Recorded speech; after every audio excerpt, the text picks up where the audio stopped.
Louis, I think this is the beginning of a beautiful friendship. Roads? Where we're going, we don't need roads. No. I am your father. The greatest trick the devil ever pulled was convincing the world he didn't exist.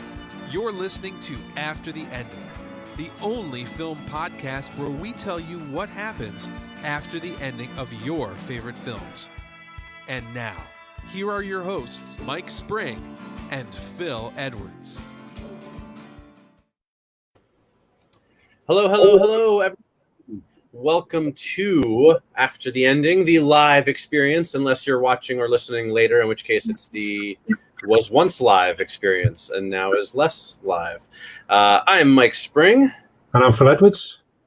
And we are here today to talk to you guys about movies and all sorts of movie-related stuff. And Phil, why don't you tell people what we're talking about and which episode this is and all that good stuff? Yeah, well, this, as regular viewers will know, we split our episodes now into two parts. This is the main feature, and after this, it'll be the post-credit episode. But this episode, we're going to be going after the ending of 1997's In and Out film, basically in celebration of Pride Month, which is also why the colours behind me are changing. I got a fancy new light and wanted to try it out. And we'll also be discussing in this episode, with lockdown lifting and people being able to go back to the cinemas, what the cinema experience is like. With Mike's been to the cinema or theatre or pictures or whatever you want to call it. He had an experience. I have yet to be in, and I'm looking forward to going back there. But as you also know, you can comment if you're watching this live on Facebook. If you leave comments, we'll be able to see them, and we can always flash them up if need be. So when we're discussing going to the cinema, you can also get in touch about that and let us know what you've been up to, what you've been seeing. And then when we get to the post-credit episode, we'll let you know what's going on there. But it's going to be top 5 and recommendations as normal. Sounds good. I realize now, because you got the color changing lights and everything, and I literally picked the most colorless shirt I own. It is like gray and white. I didn't even think to wear a multicolored shirt. But yes, we are here celebrating Pride Month. We thought we'd get in on the action because Phil and I are both allies. And so we wanted to kind of get a little bit of a theme. I mean, nothing crazy, but I thought of In and Out. I thought it would be a fun movie. It's a great comedy from 1997 starring Kevin Kline, Joan Cusack, and Tom Selleck. And so we thought, what better way to kick off Pride Month than by a movie that I think is a really nice, one of the few kind of gay themed comedies out there. Like usually when you see a lot of films that focus on, homosexual characters or LGBTQ plus characters, they tend to be very heavy dramas a lot of times. And In and Out is just a really good, fun comedy. So we thought that'd be fun to get into. So we're going to go after the ending of that. Right. It's a film which I'd kind of forgotten about. I think some other people might have forgotten about it because 1997. Yeah, it's a while ago. Looking at the cast, I mean, Kevin Kline, Tom Selleck, Joan Cusack, Matt Dillon, Debbie Reynolds, Bob Newhart, Wilford Brimley. It's a great cast. Yeah. It was actually a pretty big hit film when it came out. I know it's not one of the ones that gets talked about a lot, but it made like $60 some odd million just domestic, which I think would nowadays be probably equal to like 150 million or so. I mean, it was a big hit. A lot of people talking about it. It was one of those movies that it definitely stayed in theaters for a while. Like it had good legs, and it's a great cast, and I actually really enjoy the movie. I think it's very, very funny. Do you? I know you said you said you kind of forgotten about it. Do you remember if you? No, I do remember. I remember enjoying it as well, and it's as you said, it's one of the few gay comedies as well. But it's. I mean, is it The Bird's Nest? That's another one I could think of. Well, and I think you got The Birdcage, and you've got Kissing Jessica Fine. I don't want to say there aren't any gay themed comedies out there, but you do. I think you'll find that when there's a cinematic film coming out that focuses on gay characters, they do tend to lean more towards the dramatic, unless it's a gay character who's like a sidekick in a comedy film that you see a lot. But when it's about multiple gay characters, usually it's a drama. So I really like In and Out. I think it's a lot of fun. I think Kevin Kline is terrific, and I think Tom Selleck is terrific in it. A really against type role for him. Oh, totally, yeah. Joan Cusack got nominated for an Academy Award for Best Supporting Actress for it. So it's a really, I think it's a really fun film, and I was real excited when it popped into my head, and I was like, hey, let's do that film. And then I was like, yeah, it's such a fun movie. It's a fun movie to revisit. So I'll give you guys a quick recap for those of you who haven't seen it in a while. Basically, Kevin Kline plays Howard Brackett, a small town teacher in Indiana, and his student Cameron Drake, played by Matt Dillon, wins an Oscar. And in his speech, he thanks a bunch of people, including Howard Brackett, and says, "And he's gay," which, of course, is a big surprise to everyone in the small town. No one more so than Howard Brackett himself, who does not think he's gay. So then, of course, the media invades the town, and all the townspeople, everybody wants to know if he's gay or not. He doesn't think he is. He's engaged to Joan Cusack. Tom Selleck is one of the reporters. He sticks around. He tries to convince Howard that he secretly is gay. There's an incredibly great 12-second long kiss between Kevin Kline and Tom Selleck. If that doesn't make you want to watch this movie, I don't know what does, because it's just like, that's such a great image of those two actors. 12-second kiss. It's awesome. And basically, at the end of the movie, the school board kind of ousts him and says, "You can't be a teacher. You're not eligible for Teacher of the Year," even though he is very well loved. And Cameron shows up and gets the whole crowd to sort of rally behind Howard and gives him his Oscar in a show of solidarity. And then at the end of the movie, everybody's singing and dancing to YMCA. I think "No Macho Man" by the Village People, which doesn't make it sound great necessarily, that part, but it's a really fun movie. So that's kind of the gist of it, right, Phil?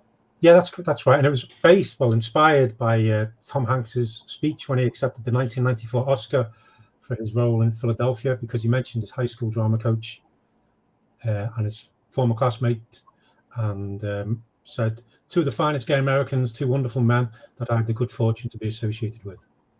I like the fact it was inspired by that moment. It's good the way it led on to this as well. Absolutely. So I think we can both say we enjoyed this film quite a bit. It's very, very funny. I do really recommend it. If you haven't seen it, like, it's just a funny film. There's just so many good comedic moments. And Kevin Kline, I think this is Kevin Kline at like his peak. This is right around the time he did like Dave, which is another movie I'd like to go about after the ending of, and some other films like that was really big at the box office. What's that? Fish Called Wanda as well. Yeah, Fish Called Wanda, right. So, I mean, this was just, he was doing some really good stuff then. And I think he's terrific in this, so... It's funny, Kevin Kline, he's one of those people, he's always, he's a solid actor. He's been in some big things. He's been the lead in many films, but he's kind of one of those ones, not an actor that's been forgotten, but maybe it's just because he is so dependable and so good. He just does the stuff. And I'm trying to think, what was the last thing he was in? I can't Off the top of my head, I couldn't tell you. I'm sure it's on IMDb, but I don't know. I certainly can't think. I mean, it's been a while since he's headlined a movie. This is the time back when he could do that. I think nowadays, in today's atmosphere, maybe he's probably not headliner material, but back in the 80s and 90s, he certainly was. That's right. Yeah, he was in Beauty and the Beast. Did voice Maurice. Oh, there you go. It was a major role, but it was a voice, obviously. So yeah, that's right. But he's got a few films in post-production. So there you go. So he's always around. Sure. Yeah, you know, whatever he's in, he's going to be worth watching anyway. Yeah. All right. Well, let's do our endings for it. I don't know who went last. I think I went first last time, but I don't know. Do you want to go first, or you want me to go first? I went first last time because you wished I'd gone first last time. Oh, that's right. Yeah. Because you did. Yes, so you're right. Okay, so I'll go first then. All right. So here we go. So Howard is adrift for a while. He and Peter, Howard is, of course, Kevin Kline. Peter is the name of Tom Selleck's character, Peter Malloy. He's the newscaster, or the reporter. He and Peter tentatively venture out into town together a few times, but it's difficult in the small town atmosphere that he lives in. Even though people have started to accept, Howard more, they still get looks everywhere they go, and it makes having a relationship hard, so they ultimately decide to just remain friends instead of dating for the time being. But with no teaching job on the horizon, Howard decides he has to channel his energy in a new direction. So he teams up with Peter, uses his television connections to help raise funding, and just outside of Indianapolis, the big city in Indiana, he opens an acting school. So now he knows he's no actor, but he basically acts as kind of like the headmaster, the head of the school. He takes on fundraising. He kind of hires the staff, helps plan the curriculum, things like that. Cameron Drake takes on, endorsing it. And so the school very quickly becomes a huge success. Howard and the staff are very welcoming of any sexual orientation, any skin color, you name it. They're very welcoming of all types of people. It's a safe place for the young acting community. And Howard realizes all he's ever really wanted to do is just to help young people to succeed. Happy in his new role, Howard eventually reaches out to Peter again and asks him out on a proper first date. And as the film fades to black, we hear Peter say that he'd love to. And that's the end. Very good. Very nice. I like Thanks. it. Simple, but I thought it was kind of fitting for the movie. I sometimes I go crazy. Sometimes I like to just kind of sandwich it in there to where I think it would fit in the actual film. Yeah, that's very good. I like it. Okay. Well, Thank you. I appreciate it. So let's hear what you came up with. What do you have happening? Okay. Well, despite the school board not really liking him anymore, but the acceptance that Howard felt from the many people in the community, his friends and family, was overwhelming. And he realized just how lucky he was, and that not everyone had the same experience when coming out. He decided to try and change things for the better. So he wrote about his experiences for national newspapers and then international newspapers. His story spread. A self-help book he wrote was a bestseller, and various TV interviews proved immensely popular. The latter saw Howard cross paths with Peter from time to time, and they kept in touch via letter and phone calls, because this was a time before emails would really, hit the big time. But eventually, a relationship developed between the two, and Howard felt truly happy. Howard then decided to move into local politics in Indiana. Again, due to him being extremely likable, and over the years, he moved upwards through American politics, which I have no idea because it just seems like all over the place. I've seen Parks and Rec, sure. So Not really. He moves upwards and manages to bring in beneficial changes for people of all sexualities, gender, and races, along with many other laws and regulations that basically improve the quality of life for all. And as he moves up and up, this influence he has just starts spreading. Sadly, he does face hateful comments and actions against him, but he always carries on, picks himself up and carries on, determined to help anyone and everyone. The huge support he receives is solidified when he marries Peter in a lovely wedding, where all his friends and family and people he's helped and met along the way attend. Howard's approach to life is an inspiration to many, and a number of government officials, governors and etc. come out after seeing the way Howard has been handling things. And Cameron Drake plays Howard in a film about his life. Years down the line, Howard is eventually voted in as the President of the United States, with Peter as his first husband. And America is world renowned as a country of true tolerance and acceptance for all, and leads the way in wonderful things. Well, I like that idea. No mistake in that. I mean, first of all, lovely ending. Of course, I loved it because I love happy endings. But I like the idea of any country leading the way in acceptance and tolerance. But I would especially like it if it was America, because as you may or may not have noticed over the past couple of years, we are not at the moment the leader of tolerance and acceptance in the world, and I would like that to change. So, we do our little part here, but I would love to see that happen in the future and really bring some true acceptance to the world. So nicely done, Phil. Very nice. Thank you very much. Thank you. I'm glad you enjoyed it. I did very much. Great stuff. All right. So there you go. Those are our after the endings for In and Out. Great film from 97. Good comedy. If you're celebrating Pride Month, you should definitely put it on your watch list. If you're not celebrating Pride Month, you should put it on your watch list because it's just a funny movie. So you can enjoy it no matter what. And, that's right.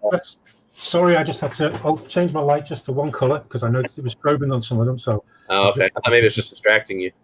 No, it's but yeah, you're right. It's well worth a watch. I will rewatch it again at some point.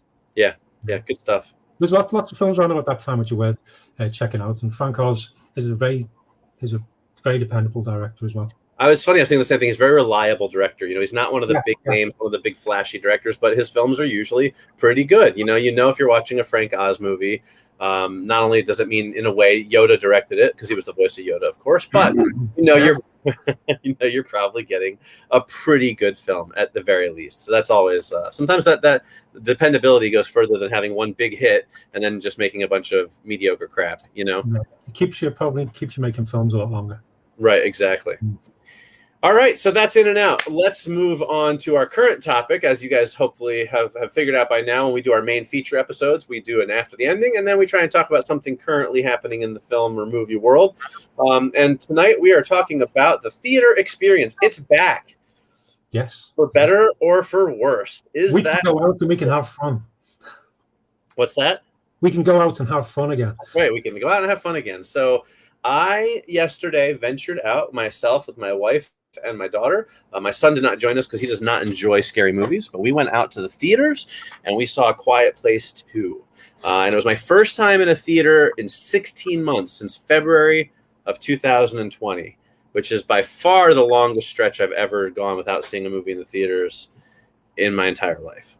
And it was interesting, to say the least. Before I get into my personal experience, Phil, do you have any thoughts you want to share on the idea of getting back to the theater, or just kind of setting things up for people? Yeah, well, I have yet to get back to the cinema. I am looking forward to it. I had hoped to get to the cinema over this weekend, but I wanted to go see the film I wanted to see was sold out, so I didn't get a chance to get the tickets. I left it a bit too late to book them, but I can't wait to go. Although at home I have got a projector set up, so during lockdown I've been watching things on a sort of big screen, which has been most helpful. So unlike lots of people, I've still had sort of like a big screen experience, which is good. But I do like, I can't wait to go and see something really good on a big screen. Maybe get some popcorn, I don't know. But I'm looking forward to getting back there. But reading your post about your time at the cinema yesterday, which that was the inspiration, I suggested we should do a little talk about going back to the cinema. And Mike, if you would care to elaborate and let us know how good it was. Because first of all, I saw your photo of you and your wife and daughter, and you like saying hardly anybody was in the cinema. And I was thinking, wow, perfect to watch A Quiet Place Part 2.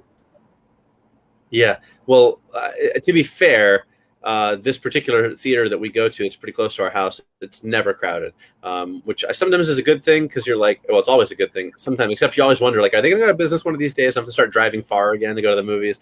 But it's never crowded. So that was kind of like, people are like, oh, theater's empty. I'm like, this theater's always empty. Like, there's never, even on opening night, you can always get a seat. But let me preface real quick. I don't want to monopolize here, but let me preface real quick by saying that when I saw Quiet Place in theaters back in, what was that, 2019, 2018, whichever it was one of the greatest movie-going experiences I've ever had in my entire life. Because for those of you who've seen A Quiet Place, which I think is probably most of you by now, it's a super intense film that takes place with just large chunks of silence.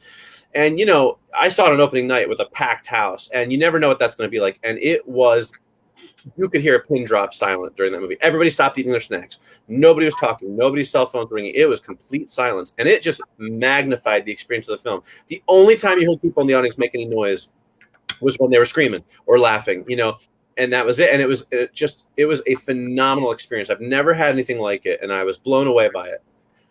And I knew it wasn't going to be the same for this, because it wasn't a full theater, and it's a different, it's a second time around and all of that stuff. But, we went to the theater at the beginning. We were the only people there. We brought our masks just in case. But then a couple came in and sat down about, 7-8 rows in front of us. So we were pretty comfortable still. And so in Quiet Place 2, there's about a good, 10-minute opening sequence. It's really intense. And then when that ended, then the opening credits came up. And that's when 2 more people came in. So they missed the entire first part of the film, which was a fairly instrumental part of the film. So they, of course, sat 2 rows behind us, because that is my luck, and then proceeded to talk through the entire film. So it started with, I assume they were trying to sort out their snacks. They turned on their cell phone flashlight, which kept throwing shadows on the walls in front of us, which was super annoying. But they kept talking. And so, I did my usual. I give them my 2 or 3 minutes of talking, and then during the movie, and then I turn around and I say, can you please not talk? And knock it off with the flashlights. And they were like, yeah, whatever. They mumbled something. And 5 more minutes of them continuing to talk. I finally turned around and less politely, I said, can you not talk, please? The one girl goes, and I was like, okay, I don't think I like it. And they continued to talk and fiddle with their flashlight, which kept throwing up shadows. So at that point, we got up and moved, because I'm not, we got up and moved 5 rows up, so I couldn't hear them anymore. My wife actually left I wasn't going to go talk to the theater people, but she actually left the theater before I realized it, and got management. They came and talked to them, and that was the last we heard of them. Now, whether that was because they stopped talking or we were just far enough away, I'm not sure. But it was interesting, part of me was like, Yeah, super happy to be back in the theaters. It's nice in the theater seats, the big screen, the air condition, the snacks, not a lot of people around. You know what I mean? Like, I love the movie theater experience, the surround sound and all of that stuff. And this movie had, some great sound design. So I really enjoy that part of things. But then I forgot about how frustrating it can be and how difficult people can be and how people have no common courtesy. And I don't understand. And I'll be done in a second, Phil, because I know you probably have something to say. But I do not, and I never will for as long as I live, will I understand why you would pay ridiculous ticket prices. Let's be honest, movie ticket prices are crazy right now. Totally, yeah. For a long time. Ridiculous ticket prices to then talk over a movie, especially a movie literally called A Quiet Place. It's in the title of the film. But if you saw the first one, and I have to imagine you did if you're there to see the second one, you know how quiet the film is. So why would you come to that film just to talk the whole time? I don't understand it. I literally can't wrap my brain around why people would do that. So that was frustrating. So that definitely tainted the experience a little bit. I'll stop there and let you get some thoughts in. I know we have some comments as well, but if you want to say something, then we'll take a look at some comments. Yeah, well, I'm with you there. I've never understood why people do go to the cinema. They go there, they buy the ticket, and then make their way into the cinema. First of all, if you're going to go in like 10 minutes late, I just maybe go, not bother. If you realize you're going to be that late, don't get a ticket. But then you get to sit down and then talk about it and really talk all through the film. I mean, maybe they thought because it's A Quiet Place Part 2, because it is quiet, they're thinking, well, we'll be able to talk. People aren't going to miss anything because there's no dialogue. Missing the point that there's, you need the atmosphere, you need that time, you need the quiet. I cannot understand. There must be some reason for it. Maybe they just feel like they're back at home, or maybe they just don't care what other people think. They've got no empathy at all. It's just, and the frustration you feel. I remember going to see a film years ago, and there was a few people next to us, and a friend I was with. I think it might have been the last Lord of the Rings film. But people were talking all the way through, and he kept commenting, and people were going, "Just shut up, will you?" Just kept getting worse, but they just didn't seem to realise it was aimed at them, and it just ruined the whole film because you're just waiting for the next time they're going to speak. That happens. But you just end up going. I ended up focusing on them talking and trying to figure out, like, okay, at what point do I say something? My focus gets split from the film, and I shouldn't have to worry about that in a theatrical experience. That is not what it's supposed to be about. I don't get it. Yeah, but when you do get it right, though, and the people aren't talking and everybody's there for the same reason. I mean, cinema is.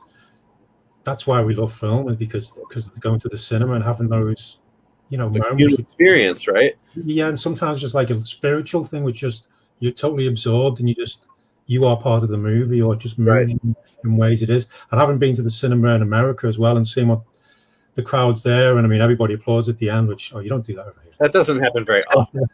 But it's just great. It's just a way of people coming together, the shared experience, and that's what makes film great, is when you have those moments. But then you get plonkers who do stuff like that, and it can just take you out the zone. And as I say, they probably don't realize they're doing it. They probably have a great time, probably wondering why all these people are telling them to go. Shh. Exactly. That's the way it is. But as you said, we've got some comments if you want to. We got a lot of comments kind of flying in. This is a hot topic. So we'll start off with this one here from Jamie F. Well, I guess I can say her last name because it's on the screen, but I don't know how to pronounce it. Jamie Fern says, I think it's understandable that people might find it a bit unsettling as we transition back to more in-person activities. That's great. Thank you very much, Jamie, for commenting. It's very nice. Then we have from James Powell. Why do people feel the need to sit near others, even in an empty theater? Okay, I'll say this for one. In this case, the seating was assigned, so you kind of had to pick your seats based on, they were 2 rows up from us, which isn't too bad. But it does kill me, even before the pandemic, when you'd have like an empty theater and people would come and sit like in the row right in front of you. And in the center, like right in front of you, I'm like, you can't even go off a seat or two. Like, that always killed me. I'm like, why do people do that? I try and get nice and isolated from other people when I go to the films and still get a good seat. So I don't know, James. I don't get it either. Now, here's what I have to ask about. Sorry, go ahead, Phil. You always have that thing, where personally, when I go to the cinema, I see people there. I go, I want to sit up there because then I've got equal space away from all of them. And right. That just seems the sensible thing to do. That's what I would like. I got to ask about this one. If Jamie is still watching, she says, "Boo, that's rubbish, Mike," with a thumbs down. Is that regarding the comments of like the people were rubbish, or something? Yeah, that came through when you were talking about what the people were Oh, talking. okay, all right. I thought she was disagreeing with something I said, so I want to make sure. No, she was agreeing with how crap it was. All right, cool. And then James again says, annoying cinema goers will destroy cinemas faster than any pandemic. It certainly destroys the experience. That is for sure, without a doubt. And then we have another comment here, which I think is interesting. I want to talk about this one real quickly. James says that millennials treat the cinema as a social experience. The movie is just a background thing going on whilst they hang out with their friends. I don't disagree with that, and I understand why you say that, but I was that age once. I'm not to sound too old. I used to go to the movies with huge groups of friends. I mean, 8, 10, 12 of us, like 4 or 5 couples. We'd all go to the movies together when we were in our early 20s and stuff. And it was a very social thing, but we still didn't talk during the movies. You talk up to the movie, you talk maybe, I don't talk during the trailers, but maybe a little bit or whatever, maybe an odd comment here or there.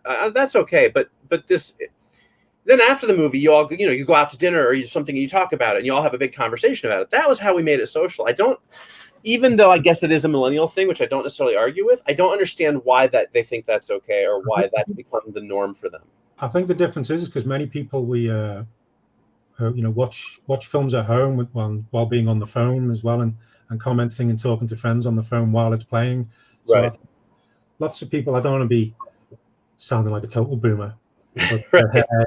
Maybe it is that. Maybe it's because they're on the phone talking to friends. Maybe when they go to the cinema, there's that disconnect again. They're going, well, I'm doing the same thing, but I'm going to talk to this. I don't know. I'm not a millennial. I don't think.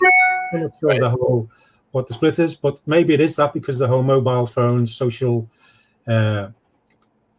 Social media, yeah, and that's what we have a comment from James saying he was the same, but social media has changed attitudes, and I do think that could be a part of it. One more comment from James I want to mention actually that I really liked.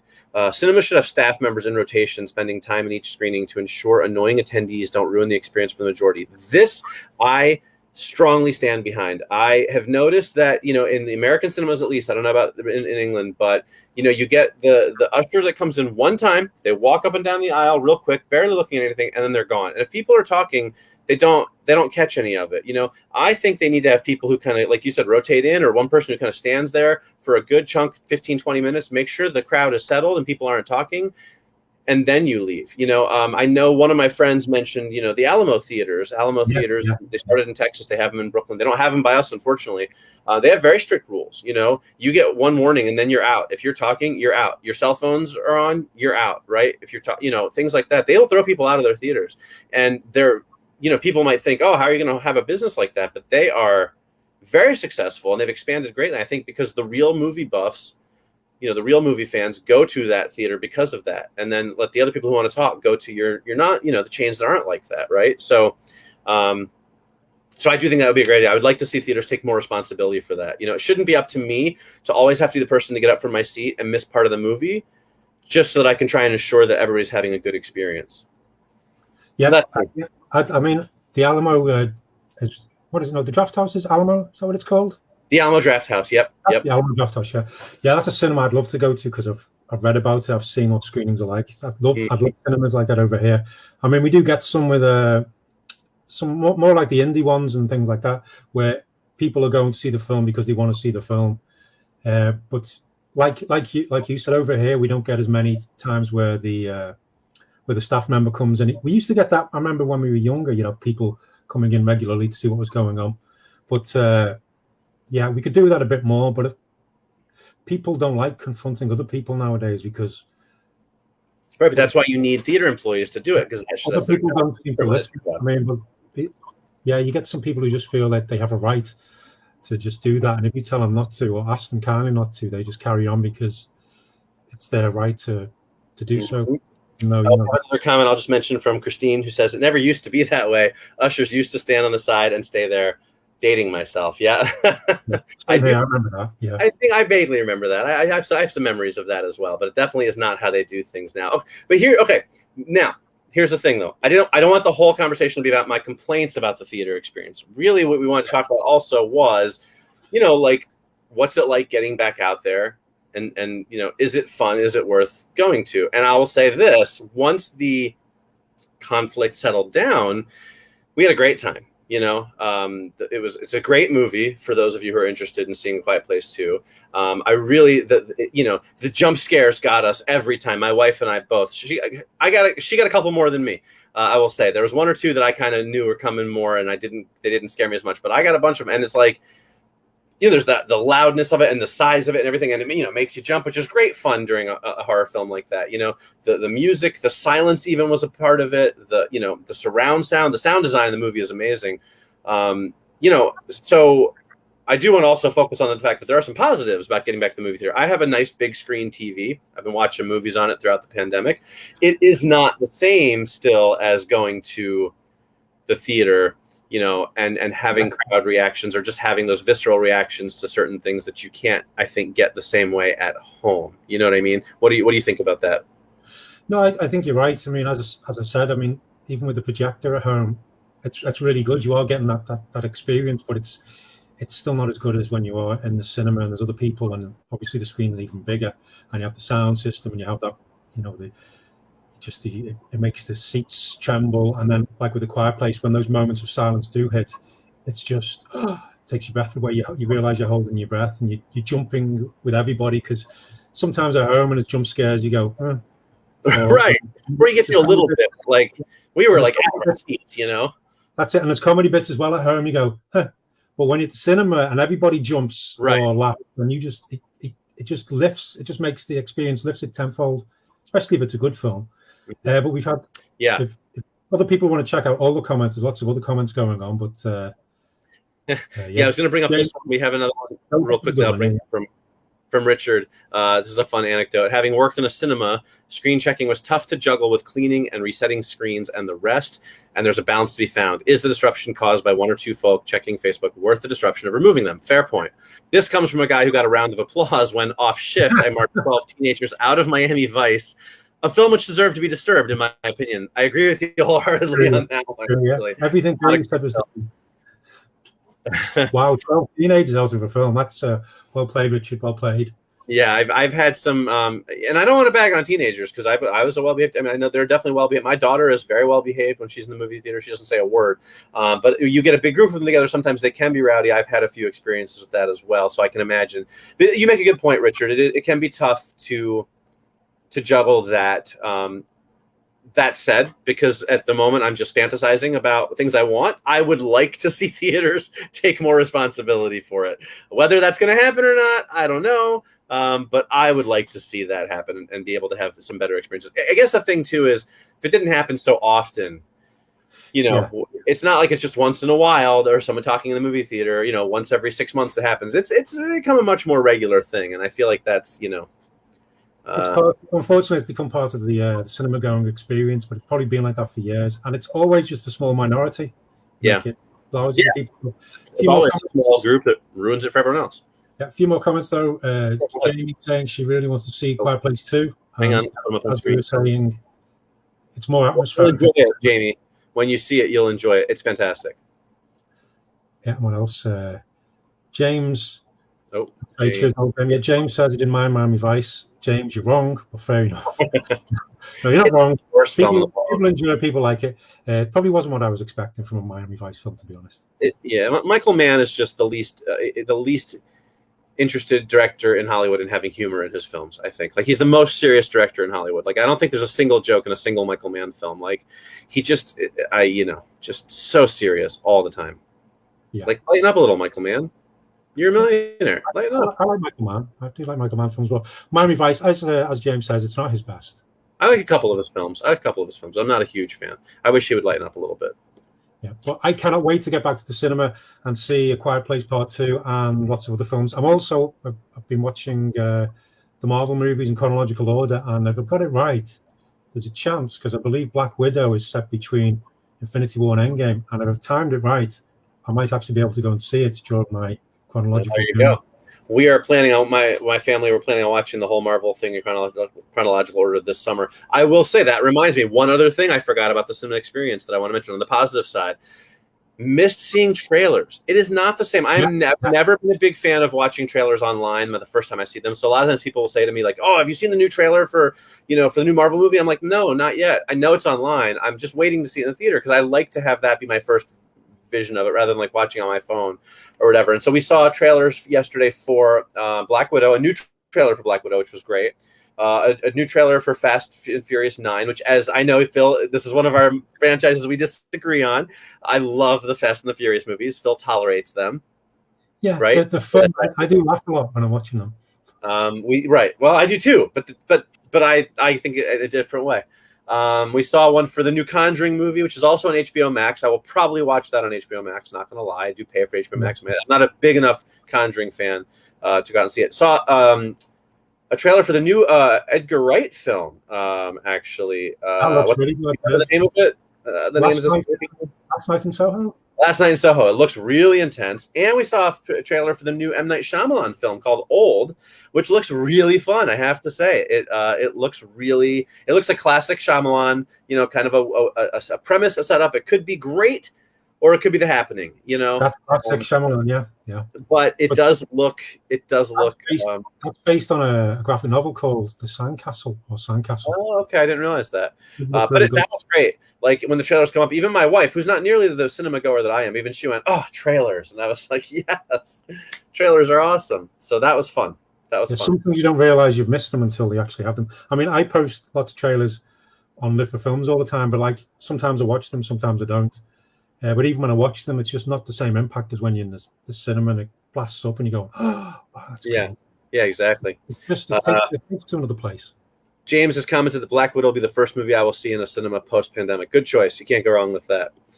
And I will definitely be seeing that and Fast and Furious 9 in theaters. No two ways about it. Hey, there we go. I'm putting this one on screen, Phil. There's nothing you can do about it. From Richard, Fast and Furious, Tokyo Drift, most underrated Fast and Furious film. Incidentally, also the worst film for kicking out folk when I worked there. That doesn't surprise me entirely. I agree. Tokyo Drift is very underrated because it has none of the main characters. Well, sort of, but it is actually a surprisingly good film. I do agree with you. The Tokyo Drift is definitely the most underrated. Fast 5 is obviously the best, but it's not. It's perfectly rated. It's not underrated. People pretty much recognize that it's an action masterpiece. And you heard me correctly, Phil. It's an action masterpiece. Is that the one with the plane on the runway, which the longest runway in the world? No, that's 6 actually. 5 is the one with the bank safe going through Rio de Janeiro. Oh yeah. And then them flying off the cliff. Oh, it's so good. Fast 5, love it. All right, so I think we have used up our allotted time for this episode. We're trying to keep these around a half an hour. We're a little over, but we're having a good conversation with some really nice comments. Thank you to everybody who. One more comment I got to show because this is. Yeah. From James, I was living in Puerto Rico, a stone's distance away from where they filmed the bank heist bridge sequence. Awesome. That's awesome. Very cool. But thank you everybody who commented. It was great. Always love to hear from people watching. Caused horrible traffic. How ironic. Well, that makes sense. Yeah. I think any event in a Fast and Furious movie is going to cause bad traffic. So thank you everybody for commenting, and for those of you who are watching or listening after the fact, join us live next time. But we're not done for the night. This is just done for this episode. We are going to wrap up this episode, and then we're going to take about a 2-minute break just so I can start the next episode up, and then we'll be back live again to do our top 5 list and our ATE recommends. So if you're watching live, which I know we've got a pretty good handful of people watching tonight, please stick around. We'll be right back in the same feed you're watching it in right now in about 2 or 3 minutes. If you're watching after the fact, that our next episode will be whenever it normally drops, probably next week. Yeah, so go get yourself a drink for those of you watching live. Thank you all for commenting. Thank you all for watching. We really do appreciate it. It's been a good conversation as well with this one. I've enjoyed seeing the conversation develop in the comments as well. Absolutely. If you're watching this if